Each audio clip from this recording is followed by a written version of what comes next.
Classical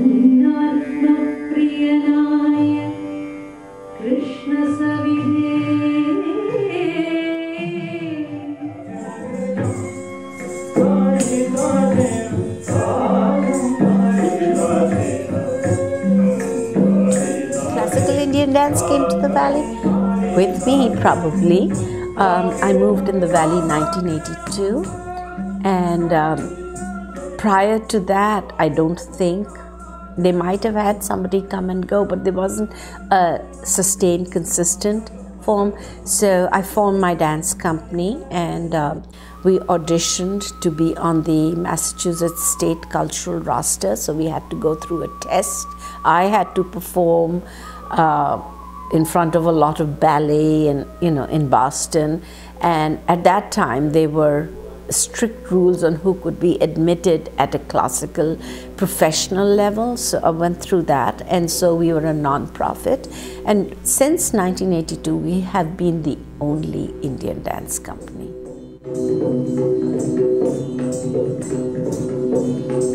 It's a Sanskrit word. It's the word for Lord Shiva. So Nata means dancer. That's the old word. Nata was a storyteller and a dancer. That's the original word for a dancer. So storyteller, theater artist, dancer, all merged into one word, Nata. Raja just means king or lord. So the epithet for Shiva is Nataraja, because he created the whole concept of this storytelling, dance, theater, movement aspect. So when I decided on a name for my company, I wanted to link it to the original idea of who created dance. So instead of saying Ranjana and the Nataraj dancers, we are now just the Nataraj dancers. One of my teachers said to me, teach dance, not only perform it. And it just struck me that if I taught, I learned so much myself. And because putting the dance into somebody else's body is extraordinarily a learning experience. It's not everybody can do that. Because you have to focus out of your own self to teach it to somebody else. This is my first time ever taking a dance course of any kind.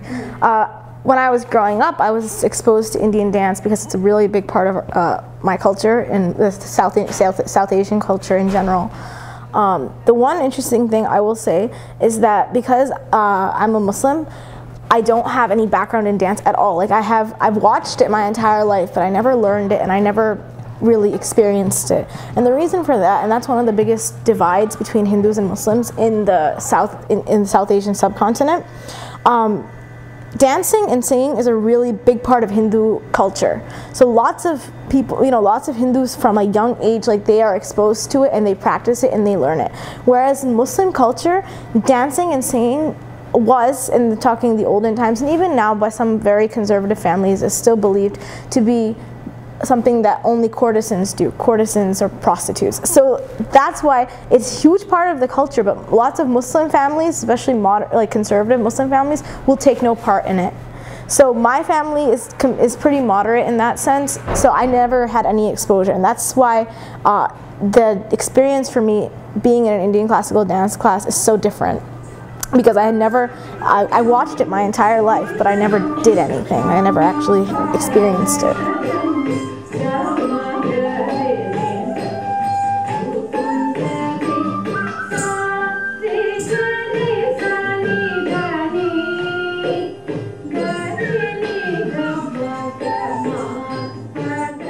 It's very difficult. I'll say this. It's a lot more intricate, and I think I'm able to understand why people who make a career out of it, or people who do this for a living, I can understand how much practice and how much rigor goes into it. And I think that's something, especially watching it growing up, I never had that. I never really I never thought that it could be like this rigorous in that sense.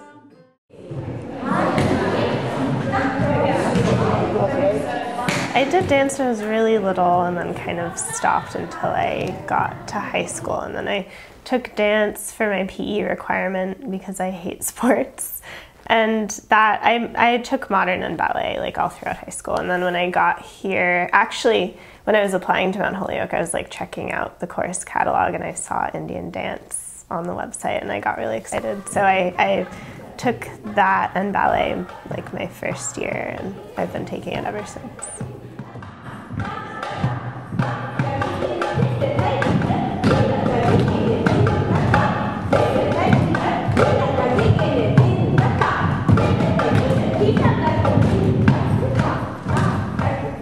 When I was a kid, I had this children's book called, what was it called? It was called like Parvati's Fire or something like that.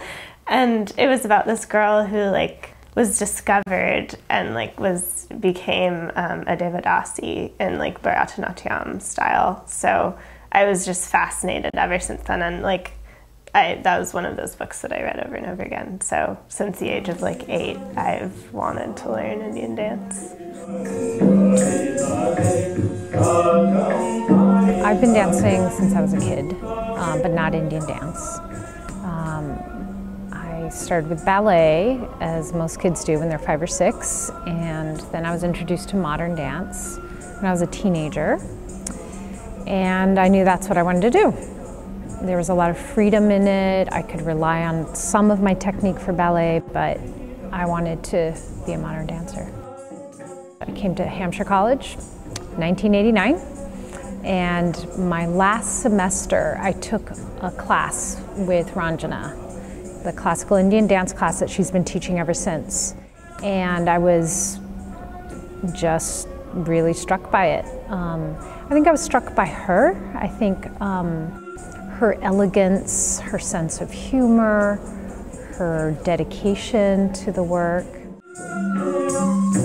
My first stage performance was when I was 6 or 7 years old, and incidentally it was a performance of acting the role or dancing the role of Lord Krishna, who within Hindu mythology is relegated to being loved as a child, as a teenager, and then as an adult when he is proclaimed the king, and then of course the avatar of Vishnu, who is one of the presiding deities in the Indian. So I think there's a special relationship for Indian community members to see a young Krishna, because I remember when I finished dancing, people picked me up and put them on their shoulders, and other people fell on my feet because they felt, the general thing was that they felt the image of Krishna coming through my movement. Yeah, so those were some of my earliest memories of dancing on stage.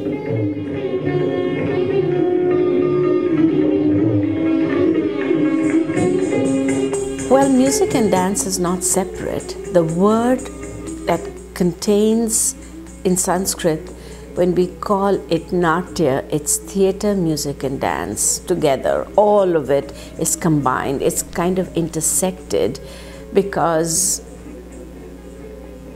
it is the projection of the music that resounds into the movement, resounds into expression. Shiva is also supposed to be responsible as the creator of dance. So you can see how that links it into the drumming, the movement all together, and then the music really reflects the beauty, the way that the bells on the feet reflect the sound and the music. So it is conceptualized as being together rather than as separate. Yeah, there are different hand movements called mudras, and each hand movement means something different. Like, for example, Ansapaksha is blessings. This is stars. I forgot the actual name for it, but so these actual hand movements are called mudras, and I think they're not just used in Odissi; they're used in other forms of classical dance as well, such as Mohiniyattam, Kathak, Kuchipudi, and so I'm pretty sure that these are. I think some of the mudras are specific to Odissi, but I think lots of them are used in other dance forms as well.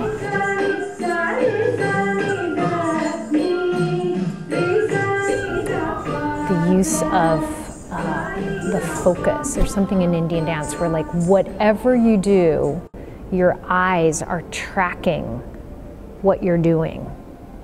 And in a way, you're telling the audience where you want their focus to be by where your eyes are. We start a class and we start a performance by asking the Earth Mother for her blessing and blessing ourselves and acknowledging the tradition and acknowledging the teachers and acknowledging spirit.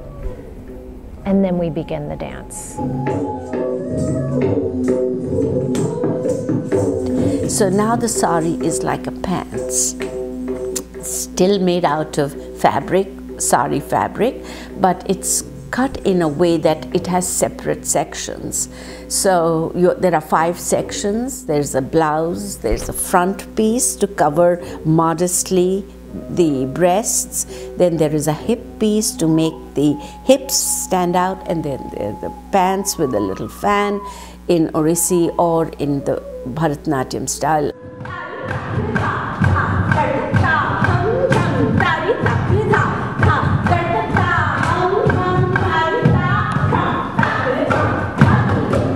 Well, she's many-sided, and I guess I can use the metaphor of the goddess figure.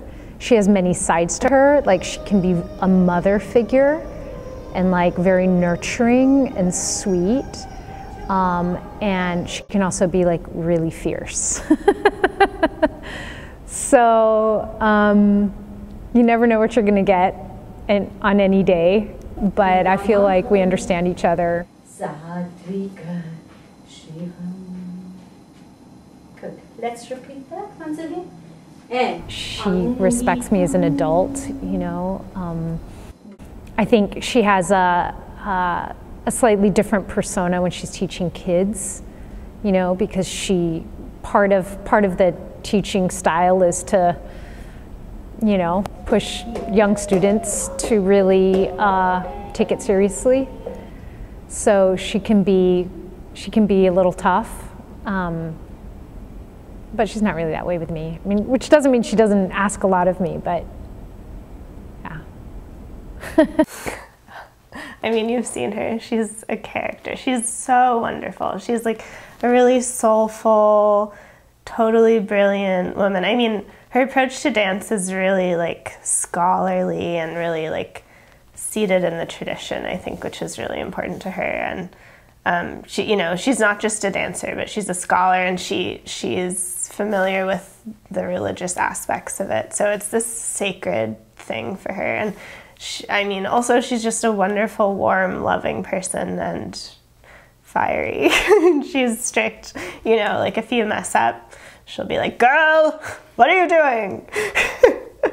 Like on Tuesday in class, I messed something up and she's like standing right in front of me, which is why I messed up.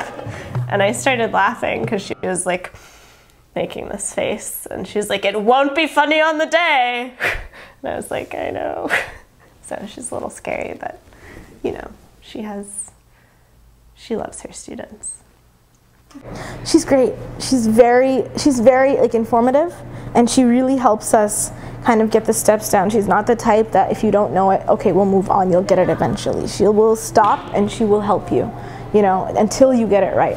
I do have a lot of problems and a lot of trouble. I'm probably in lots of senses, I am the most behind in the steps because it takes me a lot longer to learn. But she's been so helpful and she's been very kind, I think, you know, in this entire experience.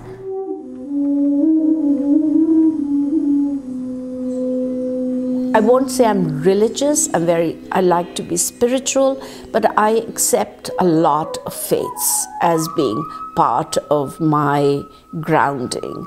But of course, being born Hindu and growing up in that, there is a natural affinity. So I see this dance as an extension, as an expression of that religious faith. it just like fills you. The music and just the gestures are so, there's a way in which they take like natural human movement and just like exemplify them, which I think is just, it really makes me feel like I'm living in my body in a spiritual way. You can't rehearse in a bad mood because you have to be in that mood to rehearse it. Whatever the feeling or the mood of that particular dance is, you have to find it. So you shouldn't really ever do the steps without knowing what the dance is about. I'd say it's my breath of life. I dance the way I breathe. It's just so natural. I don't think of it as separate from me. It's just what I am, who I am right now. And I guess it will always be till I die. It's not something I conceive as outside of doing something. Even when I'm not dancing, I still feel that within me, the breath is dancing, so that's who I am. I definitely want to keep doing it, and I'm going to stay in touch with Ranjana, even though she's not teaching, so that'll be good. It's just, it's one of those things that I think it's really good to have a practice that you do, and so some people do yoga and some people meditate, which are things I like to do too, but this is, it's not just about getting exercise, it's a certain kind of expression of my body that I really don't want to give up because it makes me feel good. Dance is a way of reflecting what the music is saying. Because of narrative dances, because of even in the music, I'm also including rhythm, because drumming. And so the movement of the feet is reflection of what the drumming is. And the drum is significant because it represents the human heartbeat. And that connects it to the divine, because the god Shiva is said to hold a drum in his hand. And when he rotates the drum, it sounds the heartbeat of the universe, that the universe is pulsating and alive.